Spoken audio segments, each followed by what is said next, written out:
Welcome back to the Alan Nathan Show. I'm your guest host today, John Hayward, Deputy National Security Editor for Breitbart News. The Democrat government shutdown continues, and there are growing signs of disruptions and inconveniences at places like airports. But one of the things people don't always reflect on is that government shutdowns are particularly injurious to small businesses. A lot of the services that small businesses depend on are the first things to be slowed down, compromised, or canceled when the government shuts down. And there is a lot of money not being made out there because of this. Here with us to talk about it is Bruce Torres, Director of Communications at the American Small Business League and the Don't Cheat Women Project. Welcome to the Alan Nathan Show.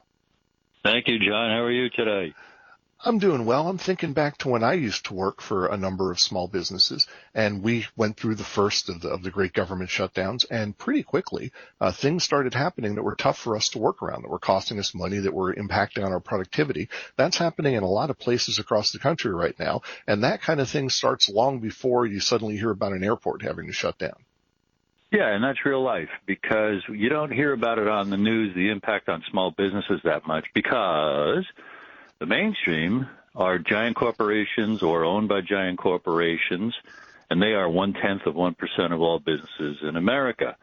And we rely on people and shows like this to shine the light on and talk about the 99.9% of all businesses that are small businesses that are being pressed to the wall with this shutdown, not only due to the slowdown in businesses because of the furloughed and the government workers who were staying home, but also the paperwork, the regulations, the permits, everything that's relying on government grinding to a halt brings those small businesses to a standstill. And, John, I could spend a lot of time telling you why we, unfortunately, must report we see the federal government year after year doing next to nothing for our small businesses, and that's Republican and Democrat administrations alike. We are a small business nation, and everyone who can learn the reality of how we are underserved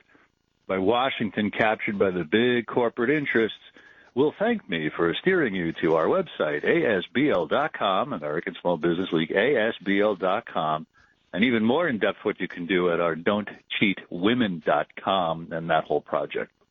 Absolutely. Check those out. That is quite a change of opinion that you're describing there in politics, because it was only 12, 13 years ago that the 2012 presidential campaign was a contest between Mitt Romney and Barack Obama over who cared about small businesses more.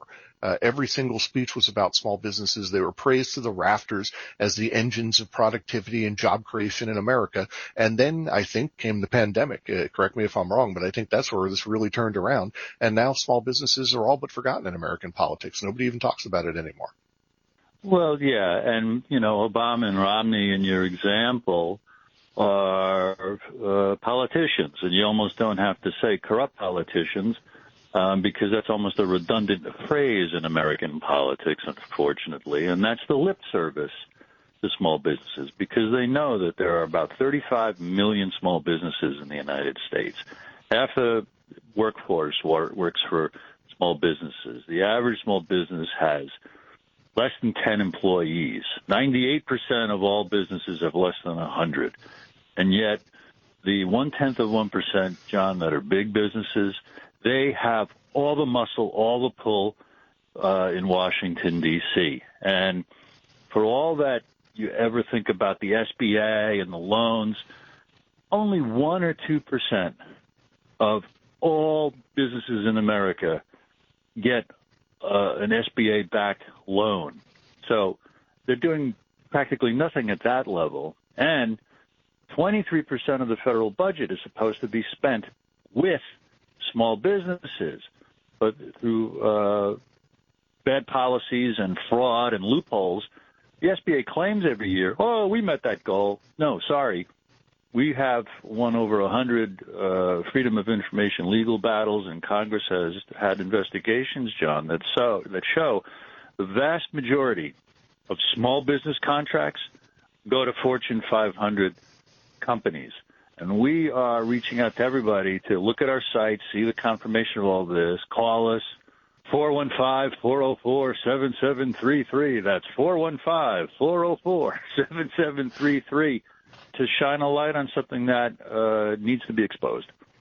Well, small businesses have a harder time getting the attention of politicians because big businesses have representatives, charismatic CEOs. They have a lot of clout with the public, as small businesses don't have. But another difference between them is that big businesses and corporations can absorb costs that are absolutely ruinous to a small operation. Have you seen any of that going on right now, for example, with the tariffs? We've all been wondering how bad the tariff situation might eventually hurt businesses. It's been less bad than many feared so far, but at the small business level, do you see the tariffs causing problems? Just to the extent that they are raising prices, it is less bad than the sky is falling, fears about it. It's still, every 2 or 3% that prices go up, that restrict consumer spending, hurts small businesses.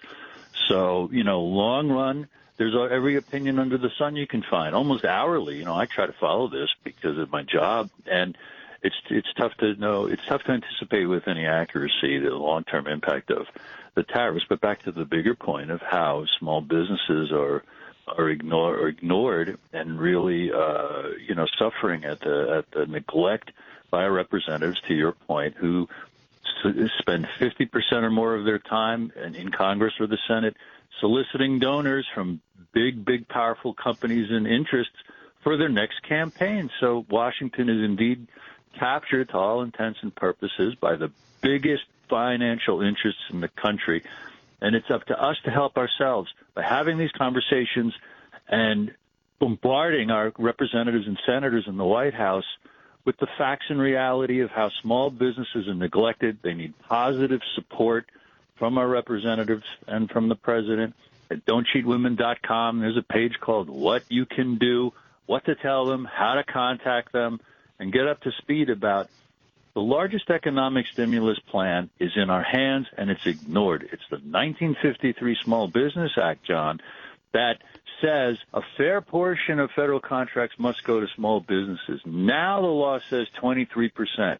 And on our site, ASBL.com, you can see how we're getting really something like 3 to 4% of federal contracts when we're supposed to get 23%. I hear the music. Yep, the music is coming up. Bruce Torres, Director of Communications at the American Small Business League and the Don't Cheat Women Project. Thanks for joining us. I'm John Hayward, Deputy National Security Editor for Breitbart News. Thanks for joining us on this hour of The Alan Nathan Show.